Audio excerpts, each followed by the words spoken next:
Distinguished speaker, Professor Balachandran, a research professor and director, Center for Electronic Systems Research in College of Engineering, Design and Physical Sciences at Brunel University, London, UK, Honorable Vice Chancellor, professors, deans, directors, and fellow academic colleagues, national and international colleagues viewing this event live through the OUSL website, and ladies and gentlemen. My name is Professor Rajendra. I am the Director of the International Relations Unit at the Open University of Sri Lanka.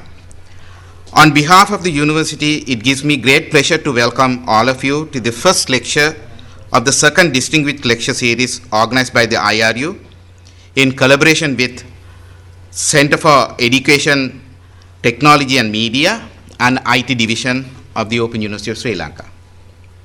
The Open University of Sri Lanka had recognized the importance of establishing collaborative relationship to increase its international standing, conduct high-impact research. This is in line with the government of Sri Lanka's initiative in strengthening the education sector of the country through international collaborations. In this context, former Director IRU, Dr. Ishan Abeyewatne, initiated an OUSL Distinguished Lecture Series, which is designed to foster research academic discourse among local and international academics. The lecture series further intends to build capacities among Sri Lankan academics in good academic practices, technology-assisted teaching, sound research methodologies, and high-impact publications. In the first series of distinguished lectures, IRU was able to organize 8 such lectures within a short period of 8 months from December 2014 to July 2015. All these lectures are currently available free and via YouTube and the IRU page of the OUSL website. Today, we are launching the second series of the distinguished lecture and would like to continue as a regular monthly event. So, I welcome you, Professor Balachandran. Ladies and gentlemen, I would like to call Professor Ariyudhara, our Vice Chancellor, to deliver his welcome address.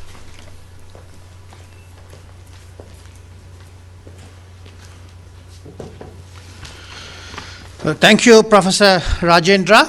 It gives me great pleasure as the Vice Chancellor of the Open University of Sri Lanka to welcome Professor Wamadeva Balachandran to the Open University to deliver the inaugural lecture series in the second series of distinguished lecture series organized by the IRU of the Open University of Sri Lanka. The international relation units of the Open University of Sri Lanka was inaugurated 2 years ago to foster relationship between world institutes. So they have undertaken various different types of projects, including partnerships with other institutes, and also this is one of the initiatives, distinguished lecture series, one of the initiatives whereby we bring in both overseas and local experts to deliver lectures in areas of in their areas of expertise. So in that sense, it's a great pleasure, sir, to welcome you here to Sri Lanka. I'm told that you are back to Sri Lanka after 35 years. It's a new Sri Lanka, and we welcome you, and we believe your stay in Sri Lanka will be a happy one, and the lecture which you are going to deliver us will be of useful to all of us. Thank you very much once again, and we enjoy, we wish you good luck during your stay here. Thank you.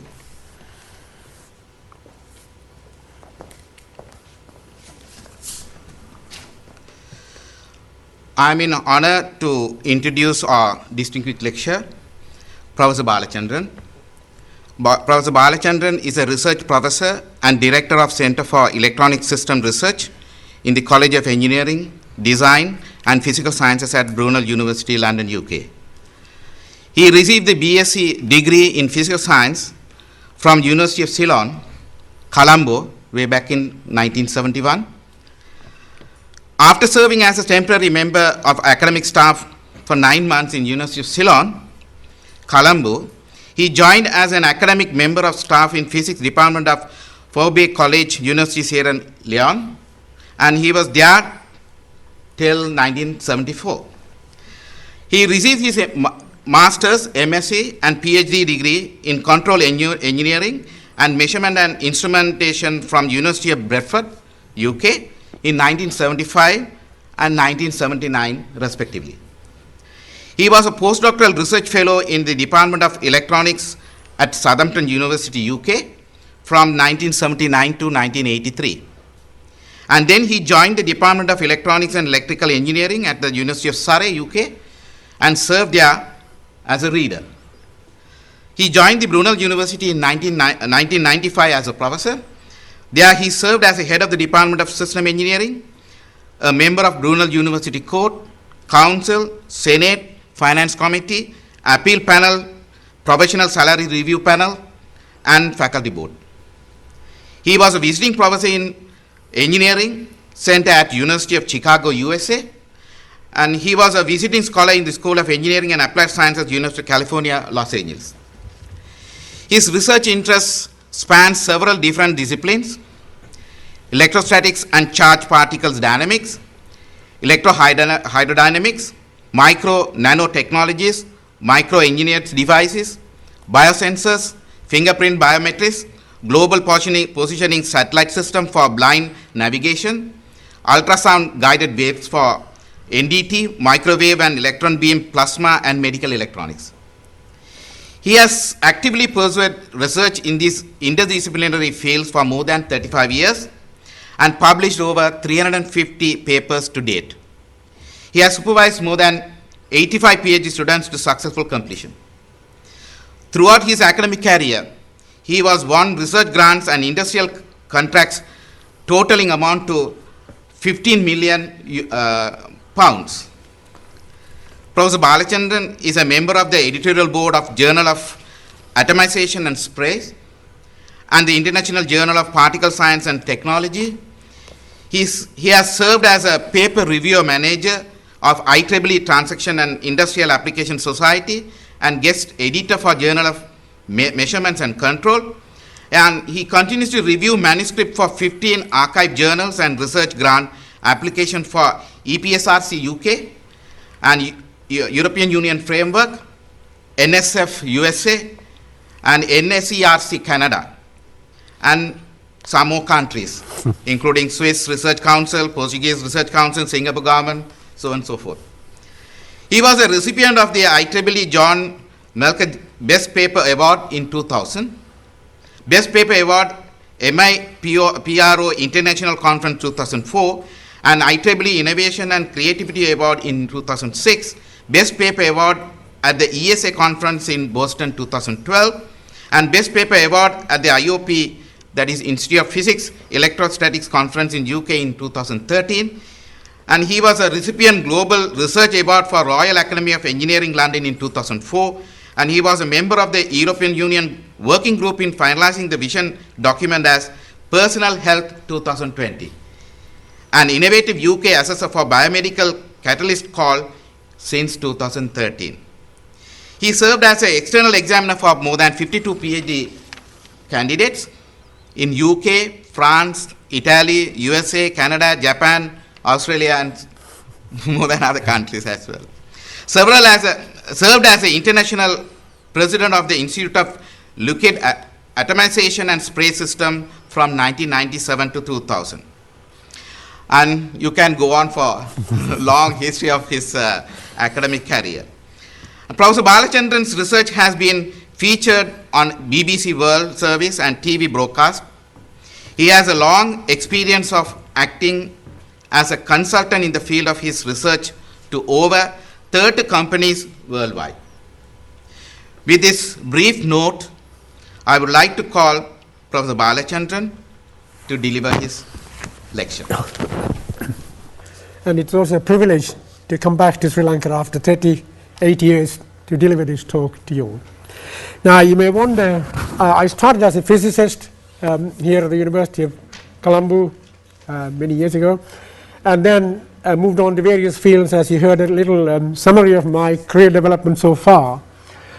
What I thought was very useful for me is to deliver this particular talk, because this is to do with healthcare. I passionately believe in healthcare, and particularly in the developing world. I've been around quite a bit around the world, and I've seen the difficulties in terms of healthcare management and healthcare problems. So about 15 years ago, I started this research in the UK at the Brunel University, and at the time the nanotechnology was just about coming onto the scene. Right. So what we were thinking was to try and pioneer this nanotechnology in all the interdisciplinary research that I have done so far, to bring these together to try and come up with sort of devices and systems to deliver healthcare technology for the developing world. That's the main theme. But it is also important that if you do the same research, you can also deliver devices for the developed world as well. So that's why the topic is called point of care devices for diagnosing infectious diseases. You probably are very familiar with the terminology lab on a chip. And it's, but 10 years ago, lab on a chip is a very well-known phrase to be utilized. Effectively, you produce a micron size chip and introduce into a very large instrument, and which will cost about $50,000 to $100,000, and that is called as a lab on a chip. To me, that's the wrong terminology to be used. It's a chip in a lab, primarily. So the whole idea is that if you have a system like that, and it's going to cost a lot of money, and also most of the developing countries cannot afford to have these sort of systems to take care of the healthcare in the developing world. So we then decided to come up with a truly lab on a chip, which is a handheld device, and the phrase lab on a chip is now too old. So now the coin of phrase now is point of care diagnostics, because that means that you do your diagnosis at the point of need, near the patient or by the bedside, so which has a tremendous advantage. It must be low cost because to be used in this developing world. So that's the main aim for this research. Can I continue? Or? Yeah, please. Right, okay. So I thought I will structure the presentation into sort of 4 or 5 different categories. I'm sorry, I'm going to have to look at the screen here rather than on there. I try and introduce the point of care diagnostics to you. This is kind of phrase is POCT, POCT, and then I will go into looking at the different types of point of care diagnostic devices that people are developing, and some are coming onto the market, in particularly for the developing world. And then we'll also talk about what my team at Brunel University are working on. And in my team, there are about 3 or 4 Sri Lankan postdocs and PhD students are involved in there. And I'll try and conclude what I think is the overall aim of our research and our findings. It's also an added pleasure for me today because my daughter Sophie is here, because she's never listened to me. So she is the fiercest critic. I think at the end, hopefully she'll tell me what I've gone wrong in my presentation. Right. To put this whole thing into perspective, I think it's important to understand and appreciate what is the global scene and how the developing world plays a part in the global scene. So we have about, as you know, the population is increasing. It's starting from, at the moment, it's greater than 7 billion. It's increasing at the rate of 1.5% per year. So it's going to be tremendous increase of population. By 2050, you will have more than 9 billion people living here. Now, in addition to that, the developing world accounts for 84% of the global population. Even within that, the Asian countries, which is primarily dominated by China and India, approximates about 60% of it. So it's quite a substantial amount of people who will require health-related activities for this population. Now, in terms of the expenditure globally, it's quite huge. But remembering that the largest population is in the developing world and who requires the services, and a lot of countries, particularly in the remote, resource-poor countries, of course I'm including in this statistics here the sub-Saharan Africa as well, which is a serious problem in there. You probably have heard about Bill and Melinda Gates putting a lot of money in these areas to try and combat these issues, and particularly infectious diseases, HIV and so on. So really it is important to get a feel for, in terms of the number of deaths occurring every year in different parts of the world is phenomenal, and this can be, to a large extent, can be avoided by having appropriate devices at the remote locations and the resource poor locations, and it must be cheap, and it must be able to diagnose the diseases early in life. That's the most important aspects of it. Now, just to keep on giving a little more information about the global scene at the moment in time. Now, various countries talk about healthcare system and public health. The public health is quite important. Now, to have a public health and also in terms of the clinical effect of this public health, one need to have devices and equipment to do the diagnosis. Clinicians on their own are not enough people around as clinicians to do the diagnosis, and in the remote locations, resource poor locations, it's very difficult to get access to a clinician or any healthcare people. And I've been told a number of stories what has happened in India. A lot of people are unnecessarily dying. I really don't know the situation in Sri Lanka at the moment because I've been away for such a long time, but in remote parts of the country I'm anticipating that there will be a problem in terms of getting to a clinician or a healthcare person to get your treatment on time. That's the most important one. So really a lot of the issues are because of the bad infrastructure that are associated with different countries. So you don't have that infrastructure, and also the economic input into the infrastructure to practice these things properly. So that's why I think these kind of point of care diagnostic devices are important, because they will be handheld, small, and you can take it to the location where you want. Not huge instruments of $50,000 or $100,000 instrument. It will be tiny and small and easy to use, and also the people who are using doesn't have to be skilled people. All what you need to do is to introduce your sample onto these devices. Once the sample is introduced, it will do rest of the diagnosis, all the assays that are necessary, and then to do the detection. So particularly if there is a pathogenic or viral based detection, it's quite important to, you don't have any infections associated with it by people who are using it. It's quite important. Right. So continuously all these new mosquitoes and new agents are cropping up in terms of diseases. Zeta is one of the important things at the moment in time. Dengue fever and so on. There are a lot of, I'll show you a list of things I think one needs to be combated.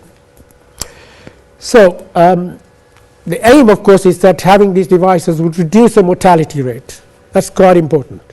It's very, very important to achieve this. And of course to do this, sometimes the governments themselves are insufficient to do this. They need help. And there is no shame in asking for help from World Health Organization and various other establishments to come together. Governments plus private investors plus banks and plus the WHO and all these different organizations to come together to try and find solution to these problems. Now this gives you, this statistic is a bit old, but it gives you a picture of what actually is happening here. And if you look at some of those diseases, virus as well as bacterial infectious diseases, is quite important to try and combat. They can be combated if you detect them early. That's the crunch to the whole problem. You have to detect them very early, then you can combat them.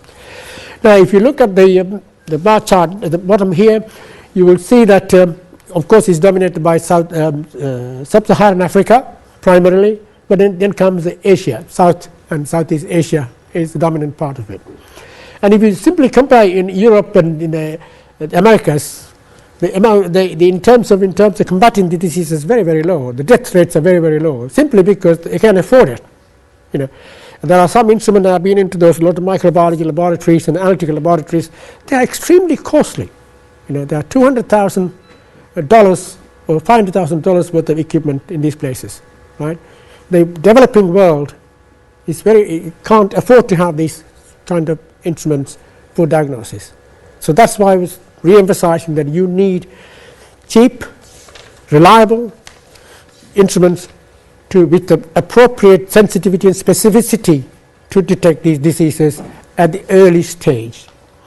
So that gives you an idea. That's the 2004 statistics. I'm not sure what that is now, but it gives you a feel for what is actually happening in the world. So really, the left-hand end is the crucial part here, and of course, Sri Lanka is coming into the as part of Indian statistics. So, what is point-of-care testing? Right? And point-of-care testing means that any body fluid, you take a body fluid sample. For example, it's a whole blood.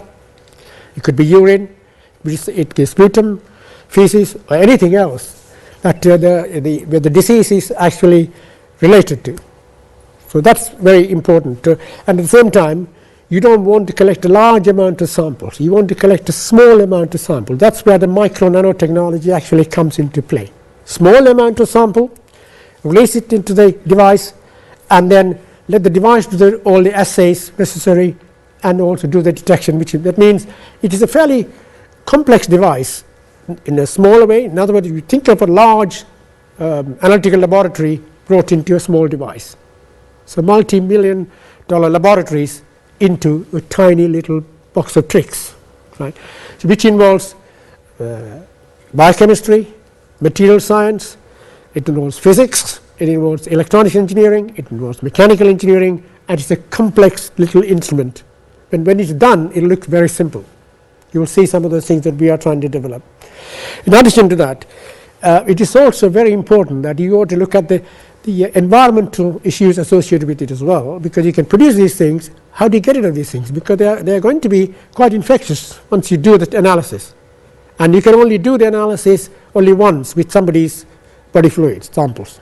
You've got to get rid of it. So you've got to think about that as well. As engineers, one has to think about how to produce this, how to get rid of it, making sure that environment is not polluted, and also the infectious disease not to spread as well. So that's the main reason for coming up with these point-of-care diagnostic devices. There are a lot of devices now trying to be commercialized, and they are calling it point-of-care diagnostics. To me, in a broader sense, it is okay, but not in the sense of using it in the developing world. There is an instrument called Cepheid, which is being trialed in South Africa, which costs quite a lot of money, $50,000, right? Every test will cost about $200. So if you imagine the number of tests it has to do, it's quite expensive, and you need skilled people to operate this device. What I'm talking about is you don't need skill to operate this. That's what is very important. Okay, now I mentioned this earlier on that all different agencies need to come together to try and combat this problem, and I must take my hat off to Bill Gates and Melinda Gates to putting a lot of money and going around the world talking to experts to try and come together to solve this problem in the developing world. Okay, so this device must be very robust. It must be must have a very short turnaround time. We are talking about in minutes rather than hours, right?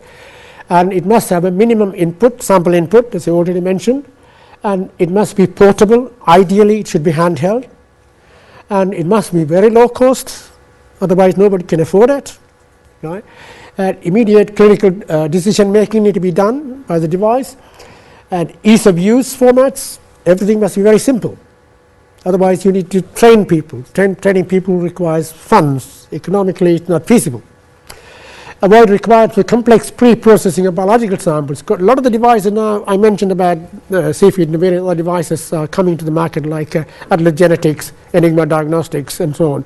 All what these devices will do is that you have to prepare the sample first. So you have to go into a laboratory, prepare the sample, then put this prepared sample on it. Example is that, say, a lot of the diagnosis is done based on the DNA or RNA.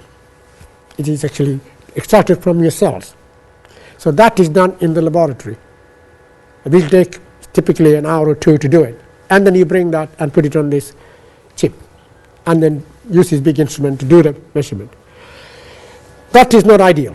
What you need to do is you take the sample, raw sample, release it to somewhere, and it will do all the analysis. That's what one needs. but still it will be compact and small and low cost, right? And the very important thing is the last but one is it must have the right sensitivity and specificity.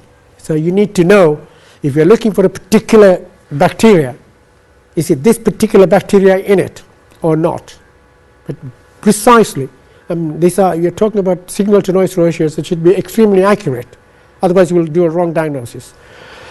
And specificity, if you use a multiplex system, say hepatitis A, hepatitis B, HIV, and various other diseases, you need to be able to say from one sample put into this device, you have this, or you don't have anything.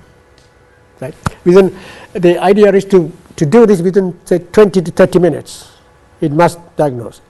And of course, in addition to that, we live in a wireless communication world where the mobile communication is everybody has a smartphone, right? So if you can use a smartphone to do the communication. So devices need to immediately communicate to the smartphone. You can write an application on the smartphone, and then you can reach the developed databases in the developed world very, very quickly, and then do the diagnosis via the smartphone. And then you can transfer the information to the clinician, or the clinician can themselves do it. But of course, that means you must have the medical quality security associated with the communication links that you want to establish. Now, this is quite interesting, the last point I'm putting it here, which is the global market by 2018 for point-of-care diagnostics is $27.5 billion. And by 2020, it's been forecasted as $1 trillion. That's a huge, huge market. Right? But this, of course, involves both the developed world and developing world. Right? But if you take away the developed world side, it's still a significant chunk of the income for people who are interested in developing these things. So my appeal to you guys, particularly the young ones in the audience, is to take this challenge on board, really address this with passion, saying that you are helping your humanity. You may ask, I lived in the United Kingdom for so many years, why am I interested in this thing? Because I felt passionately that I need to give something back to the developing world in terms of helping the health and humanity. So that's why I started working in this field. So there are a lot of talents in here. I drive around here today and yesterday I saw so many British universities and American universities and Chinese universities branches are in here. Now my point is that why do you want all this? You have the talents. I'm an example for you. I grew up here, although I left in my early 20s. But there is talent. There are a number of people who you hear who have the talents to develop this kind of devices. So I'm going to introduce this to you, and it's left to you to then pursue that and develop it here yourselves. Okay, now just to give a picture of what is the scene at the moment in time is that you have the national government initiatives. I'm sure the Sri Lankan government has got initiative to do this as well. And the European Union 7th framework, which is now finished and got now Horizon 2020. And we heard in the introduction that Professor Rajendra mentioned that I was involved in that. I was the only representative from the United Kingdom to be at a European Union workshop to decide what is the healthcare issue that we need to address, not only European point of view, but also the world point of view. How can Europe help? And that was quite an interesting exercise to go through. And the UK Department of International Development is heavily involved in this here. And we even have now the Newton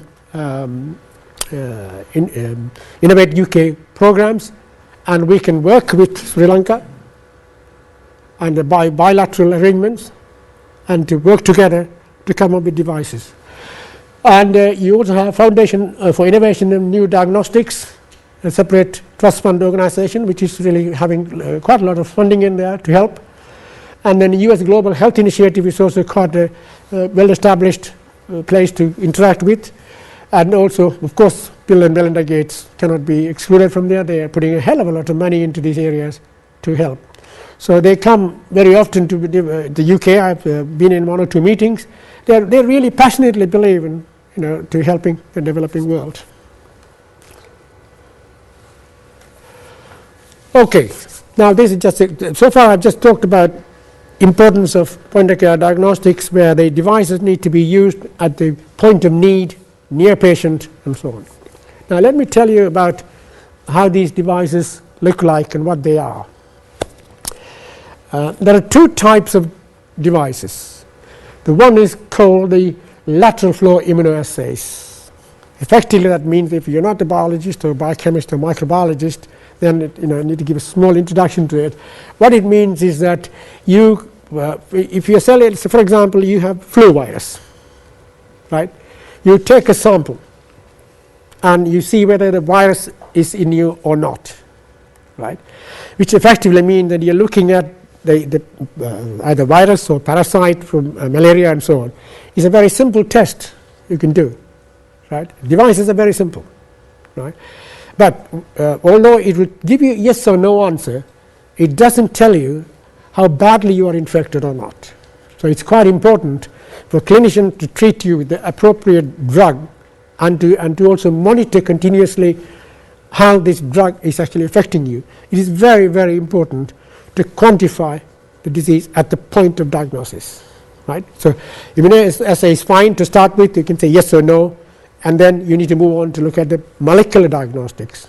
For example, that if you identify, if you're looking for a pathogen, can you identify the DNA of the pathogen? How many of these things are in there? So you can quantify what the disease is. Okay, so generally this is a very simple technology, but it's very valuable as well. If you don't have the resources to go for molecular diagnostics, immunoassay will tell you whether you have the disease or not. The only problem is that your body has antibodies, so they will fight these diseases, right? So until the disease is fairly well advanced, you can't diagnose using lateral flow immunoassays. But if it's a molecular diagnostics, you can do it at any time, early stage. Now, there is a lot of drive in the Western world in terms of TB. The TB is beginning to spread again in the Western world because mainly it's coming from Asia and South Asian countries coming into Europe as well as in the United States. So what they're trying to think of is trying to screen people when they come through the airport, right? So now, for example, TB can be dormant in you, right? It could be just staying there, right?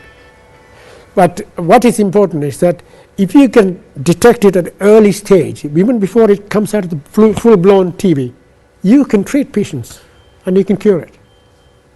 Okay? Malaria is the same, and you saw the early chart in 2004. There is hardly any malaria in Sri Lanka, because when I was going for my flu jabs and various jabs to come here, my GP said, you don't need any malarian tablets, because when I was in Africa, in Sierra Leone, I caught malaria, although I was taking malarian drugs, but I caught malaria. So when I went there, I said, no, you don't need it. So that's very good news, great news. So that's a classic example. You can combat all these things quite easily if you work hard at it. So, so that is lateral flow immunoassay. Now here is a picture of, just to get an idea of what it is. And all what you see here is a very simple device. Okay, it's about the microscope slide size typically, and it's a 2-layer system and covered with a plastic on top. There are various versions of this. Is one of those things. And what you do is that you release the sample in here. It goes through the process that you see in there. It's an antibody antigen attachment, and you label it with gold nanoparticles. Right? So then you immobilize the probes, and when it comes closer together, and it will latch onto it if the disease is there. If the disease is not there, it won't. Right? And then you get an idea, yes or no. But of course, in all these devices, in these diagnostics, what is known as negative control is very important. Right? Otherwise, it'll give you an answer. You think, you've got a disease. You may not have the disease. Right? This is where the precision and the sensitivity comes in. So in order to do that, the manufacturers, they have another probe placement in there. This is a positive control. That's a reference. Everything is reference to the positive control. Now, how do you translate that into these devices? In here, you probably won't be able to see these lines here. It's very faint. That's one of the problems.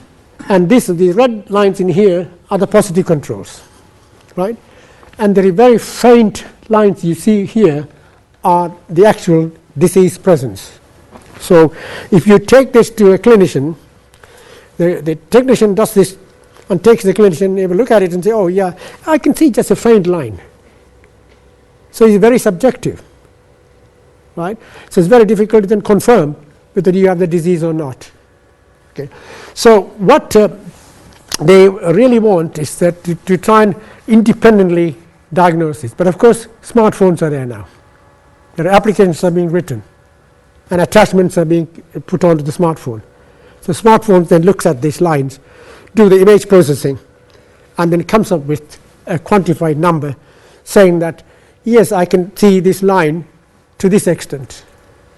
Okay. But still, there are a lot of limitations, as I just mentioned some of them. And here is a list of the limitations of lateral flow immunoassays. Right? So, to me, the most important thing is the specificity and sensitivity associated with it. And also, of course, if you are using in the developing world, the temperature, humidity plays a part. So that really interferes with the results. So you won't really get the right information that you want. But that doesn't mean to say that you should ignore this, but it is the first thing that one has to do to look at the disease is in there or not. That means on-off sort of situation. And also the reproducibility is a problem, because the biochemistry here has a certain limitation in terms of what it is capable of doing it, and you have to live with it because there is nothing you can do about it. And on top of that, all these other parameters comes into play, and therefore it has a lot of limitations. This is just an example to show what the issues are. Now, if you have HIV, I'm not anticipating you have, but if you have one, and it will take about 15 days if you do the immunoassays to start picking it up. But look at the copy numbers in here. In 15 days, it goes up to quite a lot, nearly towards the million copy numbers. So if you do the molecular diagnostics, you can pick it up very, very early. That's the difference. It's very, very important to sort of feel that you can pick these things up if you do the molecular diagnostics. Okay, now where does the microfluidics comes in? Right, I said the nanotechnology and microtechnology comes into play here quite a lot. So microfluidics has been going on for about 15 years now, and it went through a peak and then it sort of dropped off. The people think that nobody's going to come up with the devices which are capable of diagnosing and also of low cost and high sensitivity and specificity. But things are improving enormously since then. So microfluidics is playing a big, big role in here. Because I said the quantities are small, how can we get the turnaround time to be very short in terms of minutes rather than hours? Is because of microfluidics. You use a small amount of liquids, right, from microliters to milliliters of liquid, right? So that means you can make the devices small.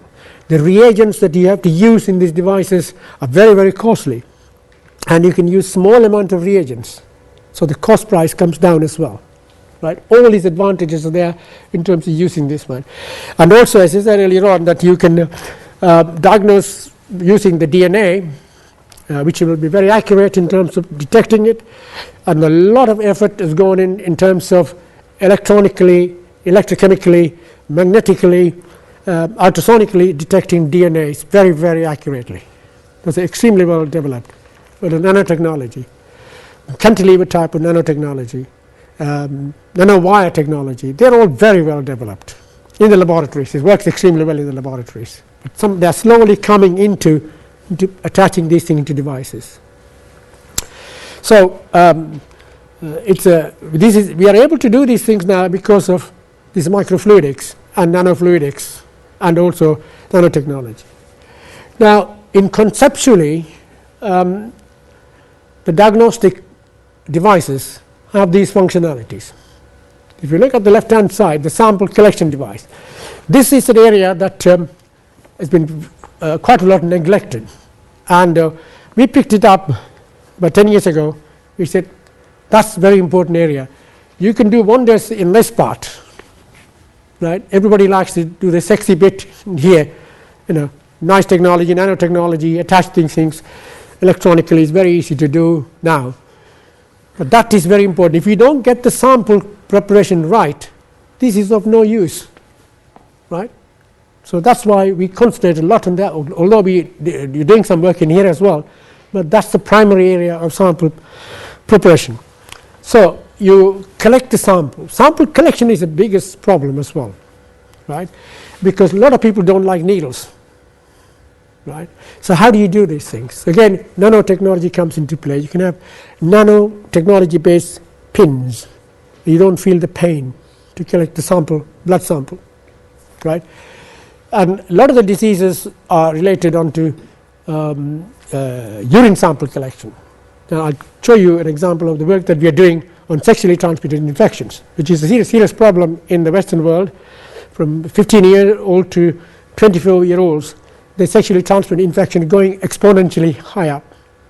So there is a real need for coming up with devices to do this in schools, colleges, in events, and so on. Universities, serious issues. Now, so you have to collect the sample. You have to then collect the cells from the sample, and you have to lyse the cells, release the DNA or RNA from there, and then the amount of quantities that you release is very, very small. So you have to then do some extraction of these molecules that you're releasing, and then plenty of molecules need to be there, and you do this by what is called the amplification technology. And in there are two types of technology called polymerase chain reaction technology, which requires a heating and cooling, which takes quite a bit of time and quite a lot of energy to do it. And the recent technology is isothermal amplification technology. Either you can do HDA or RPA type of isothermal amplification, which very often, particularly the RPA can be used at 37 degrees, your body temperature. So it's, you don't need to heat it up to a larger extent. And then you also can do any type of detection. Right. And the optical, magnetic, surface enhanced Raman spectroscopy. That's quite an interesting one now, because the actual devices are coming very, very small, and you can actually attach those things onto the devices, and that's very accurate. It works on the evanescent waves that is created on the dielectric barrier between the two different dielectric materials. It's very efficient, or electrochemical. Now, we embarked on this technique here. It's called paper-based diagnostic platform, which is really ideal for the developing world. Now, the pioneer of this one is George Whitesides at Harvard University. I met with him in December 2003, had a long discussion with him, and he's working very closely with Kenya, but we work very closely with Uganda. Mabara University is working very closely with us to work on this, because one of the things that they were telling us is that it's well and good you develop this in the Western world, but it doesn't work if you bring it back in the developing world. That's what my appeal to you guys is, that it must start here. Right? Borrow the technology, modify it according to what the need here is. And I'll show you some examples of what we're doing to give you an idea. And it must be cheap again, easily disposable. So I think that's where the crunch to it is. I think in the developing world, this is what will dominate. In the developing world, it's okay, you can have devices, expensive devices, but the paper-based system is the answer. Now, to give a picture, this is the two of the devices that we are developing now. It's almost ready for clinical trials at St. George's Medical School in London. And just to give a picture of what it looks like, it's about this size, half the size of a shoebox, if you like. So it's easy to carry around. It's got all the electronics to go with it, and all the assays can be done, and the sample can be released onto what you see is the microfluidic chip. That's where the sample will be released. I'll show you how this sample will be released. And then likewise, we're also coming up with this paper-based device, right? Sample put in there, and there's a simple joystick in here. You just move it. Anybody can do that. Just move it, and by the time we finish with it, we'll have indications of color-coded indications when you move, you're moving in the right place, it will tell you, and everything is controlled by smartphone. Smartphone will tell you you're doing it right or not, so on. So it's quite an easy way of doing these things. Everybody's got a smartphone, so it's not a problem. So now, just to give you an idea of, again, to give you how we progress this, I started with a large team of something like 23 people in my research team. This project, I work on a large number of different projects. On this project alone, I had 23 people, but they finish their PhDs and move on. I've got at the moment about 10 or 12 of them there. So one of my PhD students, Pascal, who did that work, and after 3 years, he came up with this, what we call like the building block Lego system. You have all these different functionalities individually tested. The biochemistry is tested, the biology is tested, the electronics tested, the software is tested, and in different forms. And then he put together in 2012 a little more complex system of how to control all these things. And then in 2014, he had a child, or him and his wife, Kristen, had a child called Felix. So we named the platform as Felix platform. Right? And in 2015, it looks like this now here. And in 16, this year, it will look much smaller. And this is where the sample collection device comes in. And all what you need to do is to lock this on, twist once, that's all you have to do.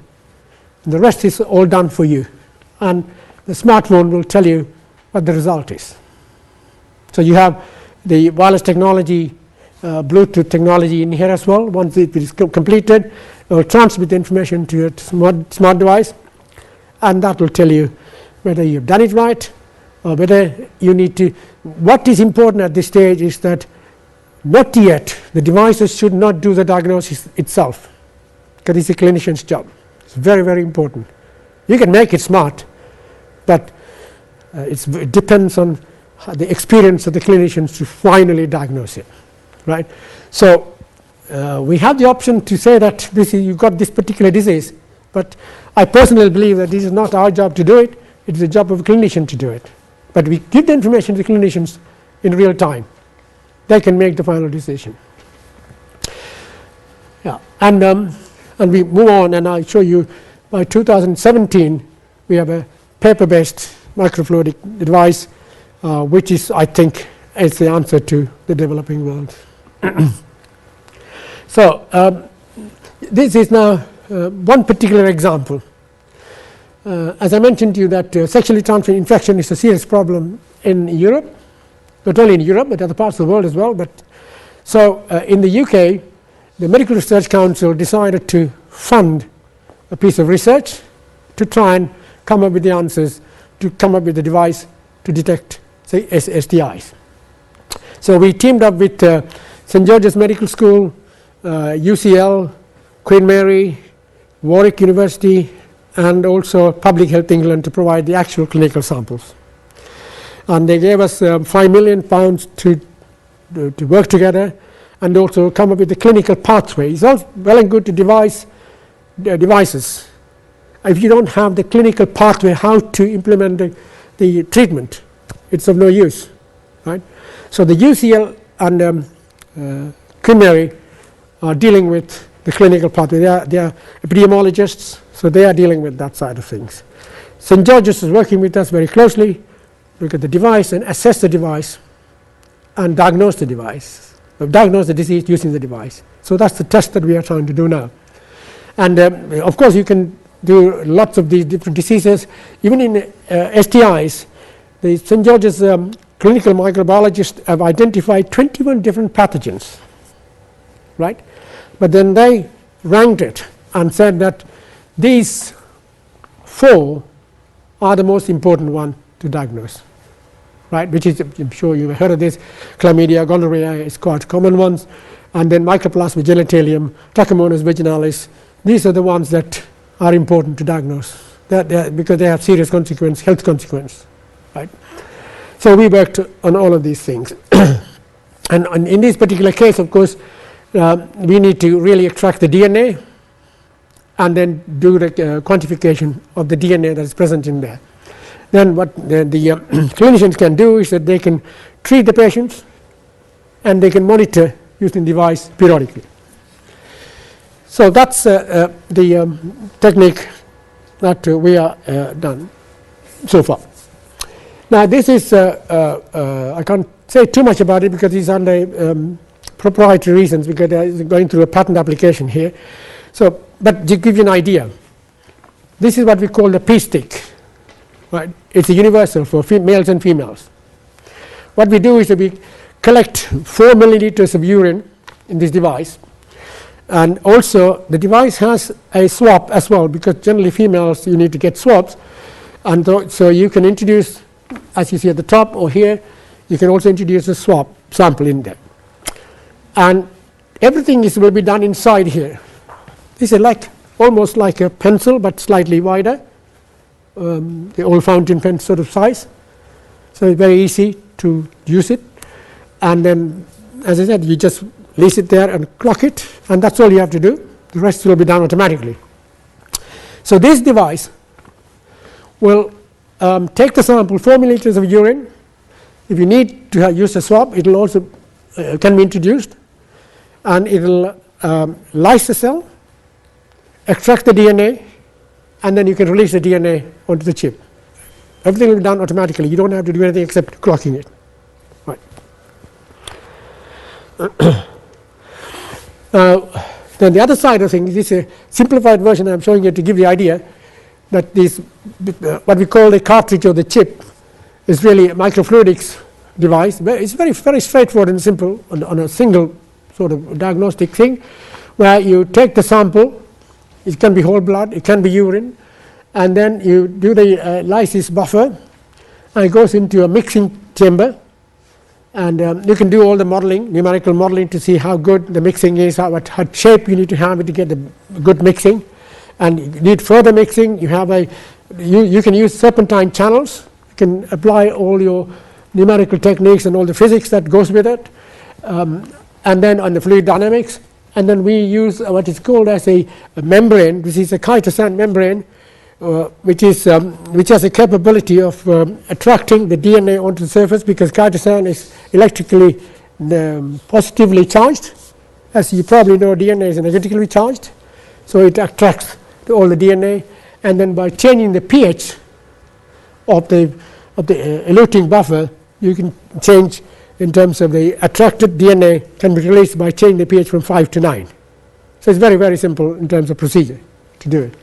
And just to give you an idea that this QIAGEN is the gold standard way of extracting DNA in the laboratories. It takes about, it's a solid-based, column-based system. It takes about 1 hour or slightly more than 1 hour, depending on what QIAGEN system you're using. And this device does it in less than 10 minutes. So you save a lot of time. Right? Why? Because it's small quantities, and also the procedure we use is very different from the QIAGEN column. Right? Now this is just to give you a little bit insight into the Felix platform I mentioned. We set out ourselves, this is just to produce one device. It costs about 80 pounds. But if you make thousands of millions, the cost price comes down. Right? So here, just to demonstrate the amplification of the DNA that you collect, and all the electronics that goes on it, that use a printed circuit board, and you have to have a heating element to maintain 37 degrees, but sometimes you can put it under your armpit. You also get this 37 degrees, but nobody would be willing to put it under your armpit. But so you have to have something system, and to control the temperature, we can control it fairly accurately, the temperature. But this is a typical PCR curve or isothermal amplification curve that you see, and repeatable within limits, of course, but you can repeat it quite successfully. So these are individually can be tested before you put them all together. Now this is another very important thing. I have a design student, a design PhD student. When you are coming up with these new devices, it needs to be designed properly, because you need to take into consideration the user-centered design.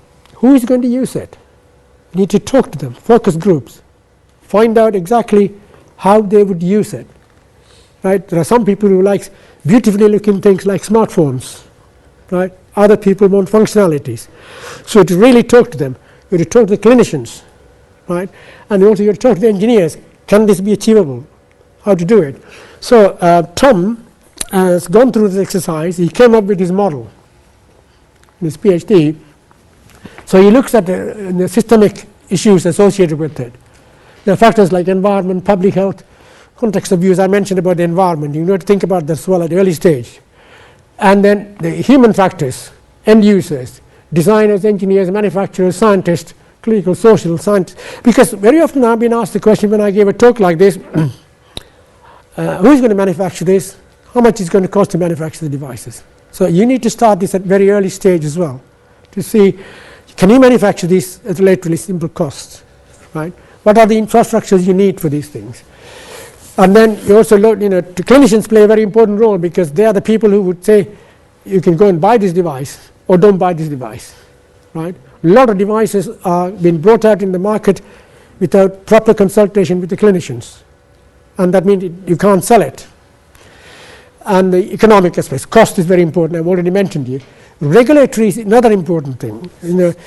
Everybody, the gold standard thing, of course, is FDA regulation in the United States. If the FDA approves it, everybody will approve it, right? So you need to talk to the FDA continuously to see, we are developing these things, these are our aims, these are our factors, and have a conversation with them, and then bring those ideas into your design features. Excuse me. And also, the technology is very important. And you go through this cycle of iterating all these factors, and eventually you come up with a guideline for the design. Right? So all these activities need to go parallelly. Right? You can't do serially, because if you do serially, it takes another decade to come up with devices.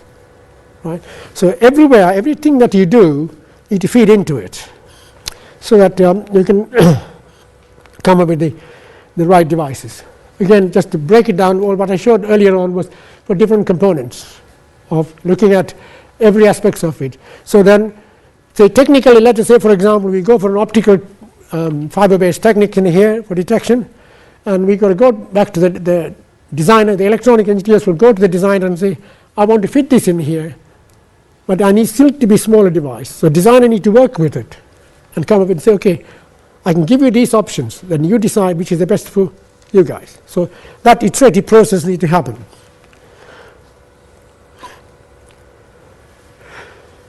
Then going from this, the plastic cartridge-based systems to a paper-based system, the simplest thing is what is called a micropad. So really the advantage of the lateral flow device plus the plastic cartridge microfluid device concept can be brought together to come up with a paper-based device. In principle, it's very simple. So if you take, it's like the diabetic, the glucose tests or pregnancy test, right? So you take the sample, in this case, the whole blood, right? And because of these are all cellulose, nitrocellulose papers, so or kind of filter paper, so it'll have the capillary reaction.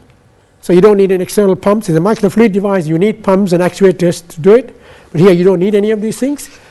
Capillary reaction will suck it through, and it'll come, and then you can have, say in this particular case, there are 5 different locations. In each location, you can have the probes, different probes. So you want to detect different pathogens in there.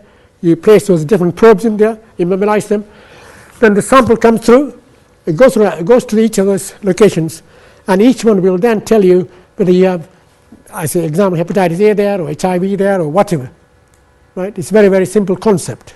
But of course, it's not simple as I keep saying. There are a lot involved in there. And another advantage of paper-based system is that you can achieve this. Here gives you an idea of how quickly you can get the DNA through a capillary reaction to the locations you want. It's very, very quick. You're talking about less than a minute of capillary reaction. And then, but in order to detect, you need electronics on it. So now, printed electronics is the current theme. right? And you can print electronics on cellulose material or any plastic material these days. So if you can put all the electronics that you need also onto the paper, then it really becomes a very simple device. You don't need box of tricks, just a little device. And then, of course, the environment. It is paper. You can incinerate it, so no disease spread. So all the advantages are in there. And just to give you an idea that you can do a lot of things with your computer modeling, and the chitosan membrane I talked about, and we were looking at how to get the maximum amount of DNA coming out of the chitosan paper.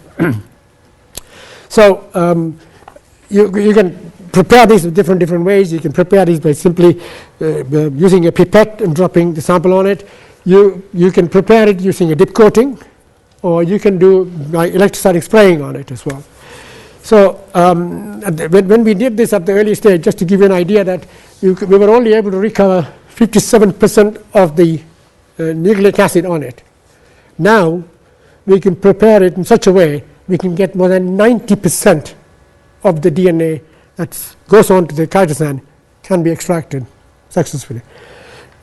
But in principle, you only need one DNA molecule, so you can amplify it millions of times. But in reality, of course, you need more than one. So that's where the challenge comes in. So what the challenge primarily is that you need to have certain minimum copy numbers. Copy numbers I'm talking about is actual cells, right?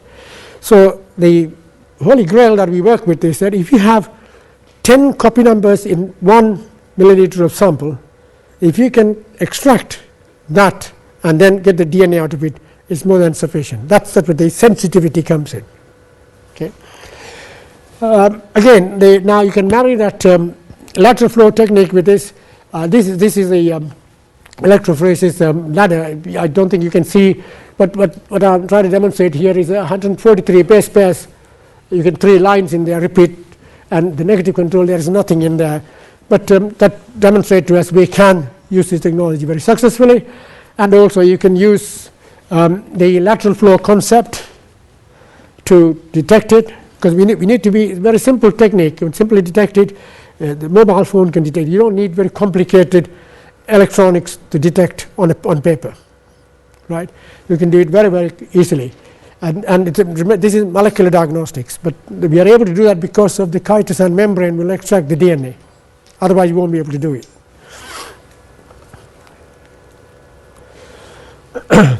And the detection is, again, very straightforward. But the only difference between the LIFA method I showed you before, which is on-off, but this is molecular diagnostics. This is not the immunoassay. So you can use the same concept, but we still have the problem of, although you may or may not be able to see, you can still see at very low concentrations, you can see the positive results on it, right? And this is very much depends on the image processing algorithms that you can come up with, right? You can improve this, it's continuously improving it.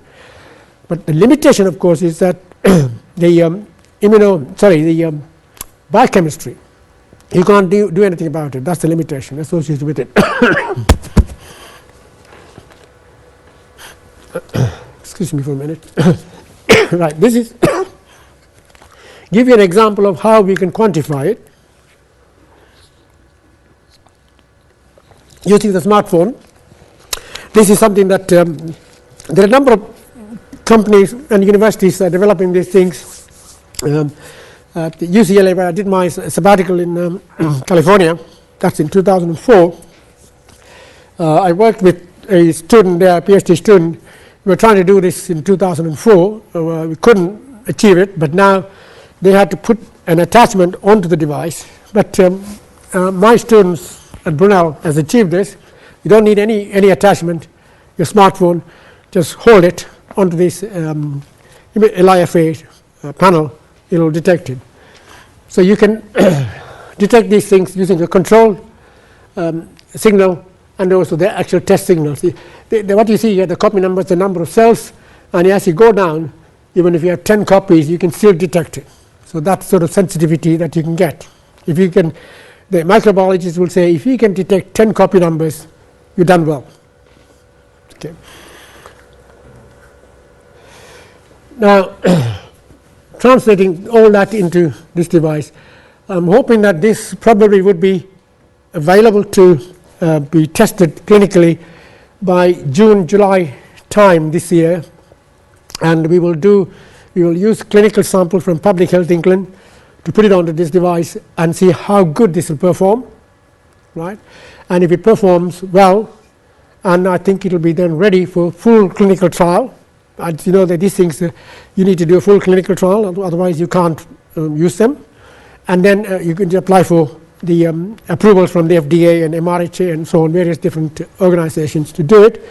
And if any one of you want to work in this device, but do contact me, and we can work together, and you can do a simultaneous test analysis here, and we will also do the same analysis and test in Uganda.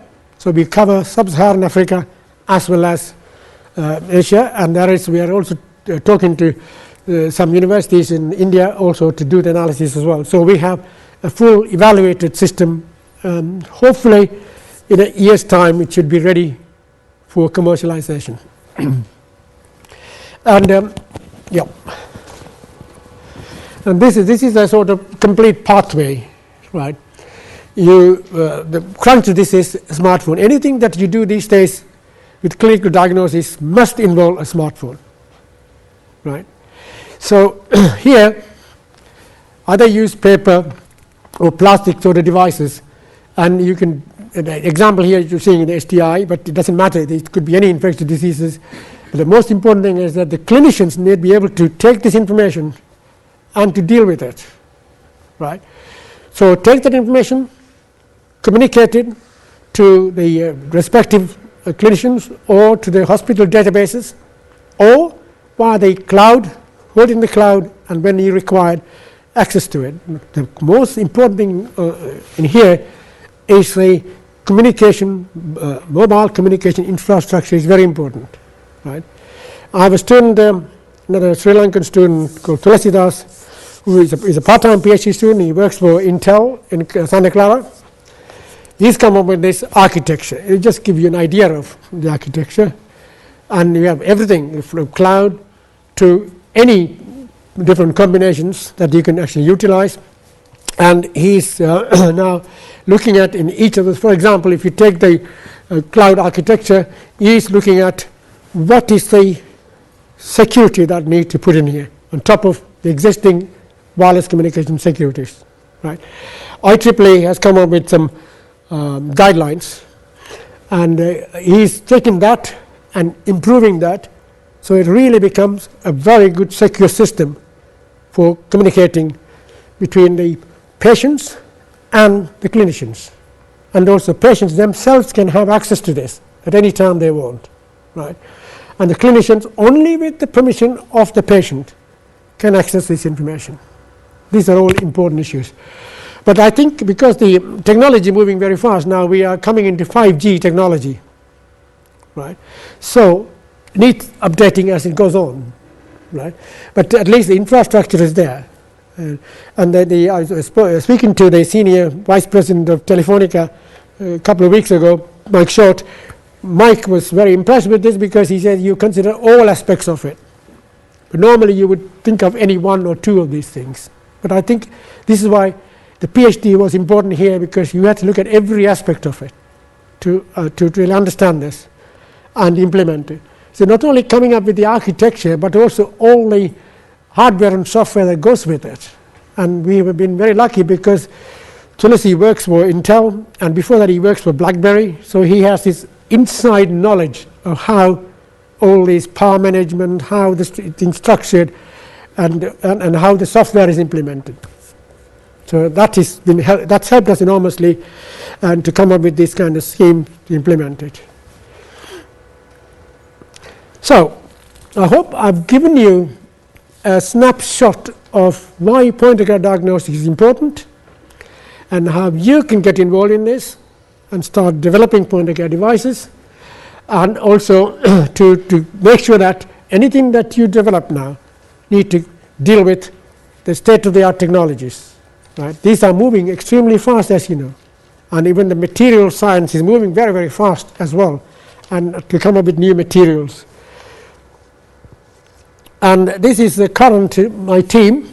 That's the number of Sri Lankans in there. Just to point out, Angel here is a Sri Lankan, Brunei is a Sri Lankan, the Nada is a Sri Lankan, there is a numerical modeler from Oxford, Tulasi is the one I was talking about, and then Brunei has just finished his PhD, and he is the one who is working paper microfluidics, and Angel is helping with us with Brunei's work, and Pascal is the one who developed the Felix platform, and then Ruth Mackay is one of my postdocs now. She's been appointed as a lecturer.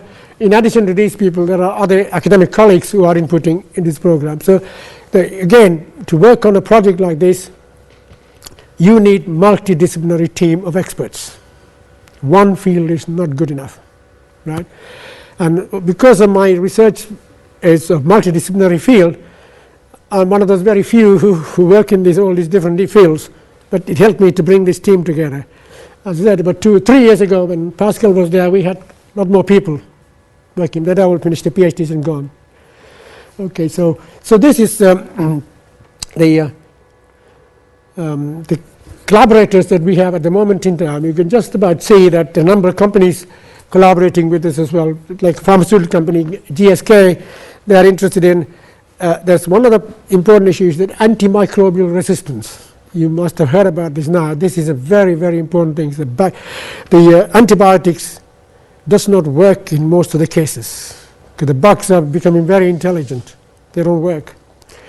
We can use our platform to test AMR, right? You treat this with antimicrobial, say for example, a bacterial disease, right? You treat it with what's called antibiotics, and you take the sample and put it on your device, on our device, and we can determine whether the genome of the species we are looking for is there or not, right?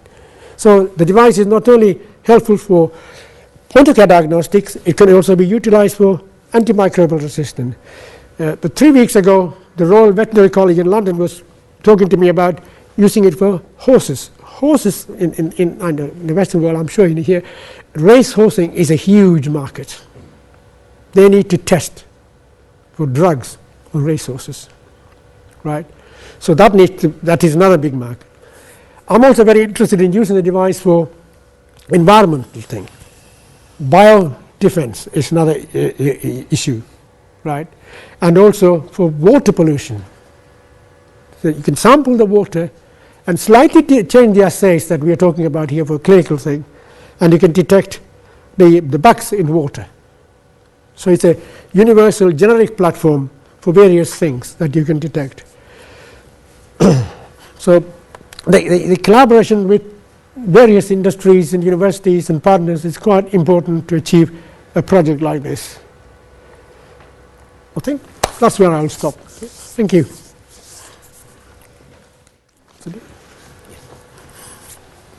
Thank you very much, Professor Balachandran, for your very interesting talk and enlightening us in this particular area, particularly in the point-of-care test and the devices. And the forum is open for discussion and questions. Dr. Rasik. Professor Balachandran, I sincerely feel extremely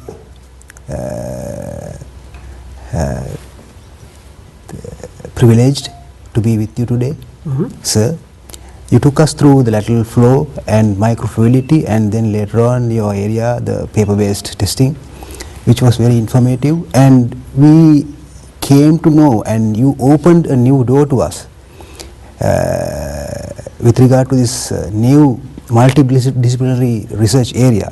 I think this is a very good area for the Open University to embark on, because we have 5 faculties now with lot of experts. Right. But thing is, bringing them together is the problem. Now I think we have a platform to bring all them together and embark on research, and with your guidance I hope we will be able to go a long way.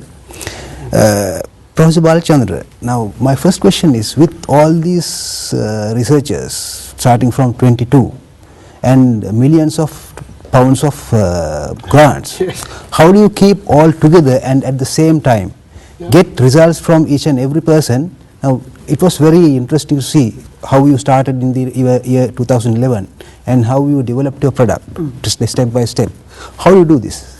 Well, it's hard work and also dedication, and you need to drive them, and you need to be the leader, give the example to do it. So I'm sure my daughter will tell you that her mother, she's not alive anymore, but when Helen was alive, every day when I go home, and that's always a problem, that you're married to the university and not married to me.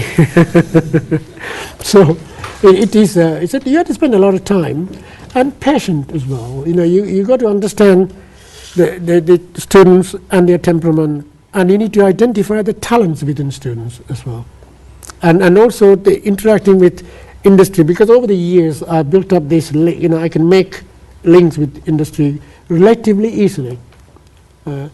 And if they are convinced that you are the right person to work with, they will work with you.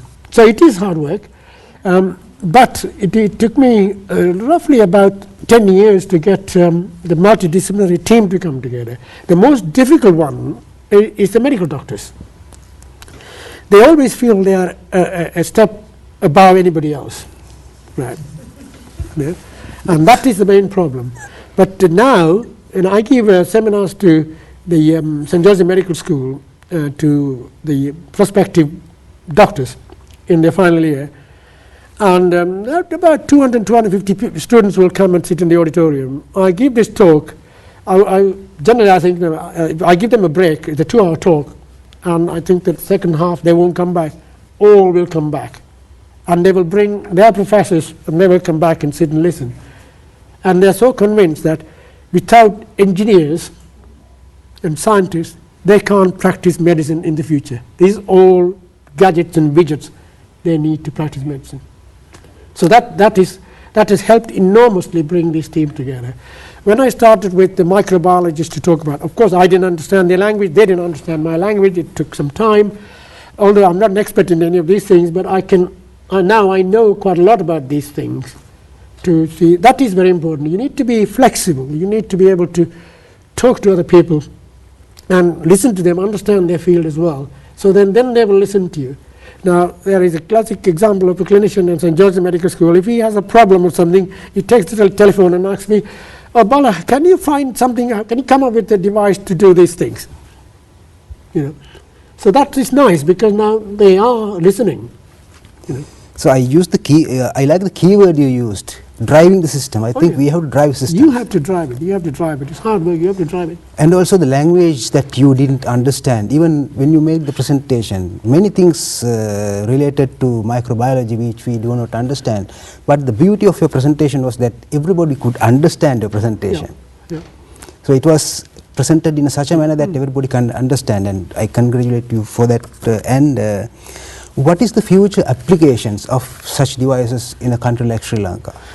Oh, I start with the healthcare, and I think that's where to start with, right? As I finished off saying that not only just healthcare, but also for environmental pollution side is quite important as well, because the water, I'm sure water pollution is an issue here, right? So you could easily use the device, little modification of the assays that you need, but same platform, slight modification of the assays that you need. The clinical one is the most difficult one, because it has to be really specific and sensitivities.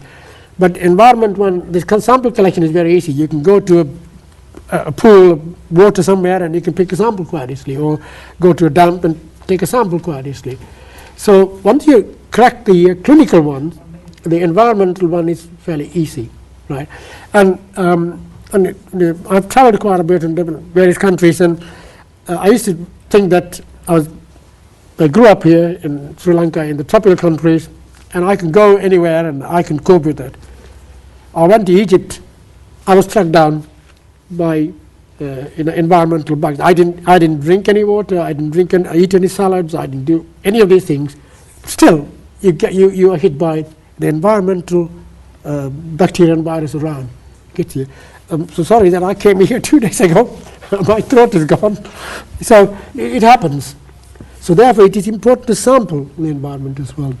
And we were having an initiative in the UK, excuse me, to put this environmental monitoring on each of the black cabs and buses to really sample what's going on in the environment.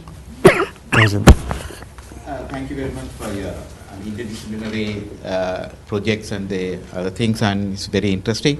My question is now, you are moving towards the paper-based device, Yeah. and how Excuse me, I got to low take the some cost, Go ahead. the cost price, how low that will be in future. And also the second question is, now if you think about the paper base, I presume that will be a disposable one. And how you would be able to control the environmental pollutions and other things? The paper system is ideal for the developing world. Now, in terms of the cost, it should be with literally pennies. It has to be pennies. Otherwise, it won't, really economically feasible, right? So, the people keep talking about $1. But if you make millions, if you look at the statistics I mentioned, and it's easy to achieve that. Okay. So it has to be, let's put a nominal value, let's say $1, one of these devices. Now, in terms of the environmental one, then you need to, as I said, you need to modify the assays depending on what you're looking for. So therefore, the reagents that you need for that is slightly different. So that's the only cost difference. Right? Still, it should still be $1. Mine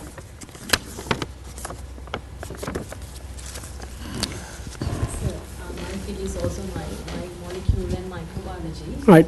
So I have one question. How about the accuracy of this test? And do we need to do another conventional test to confirm whether the real picture is there? It's always useful to do that, but if you, when we do the clinical samples, for example, and we will check against the traditional methods in the microbiology laboratory and test against that in terms of specificity and sensitivity.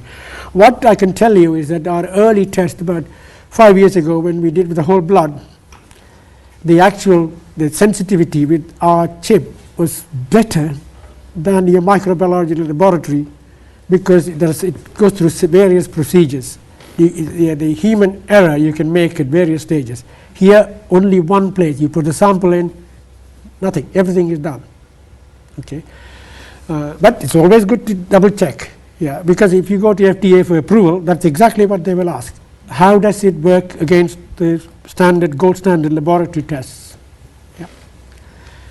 So the sensitivities are very important. That's why I gave you an example of 10 copy numbers. The microbiologists generally tell me that if you can take 10 copy numbers and do the analysis, that's good enough for us. Right?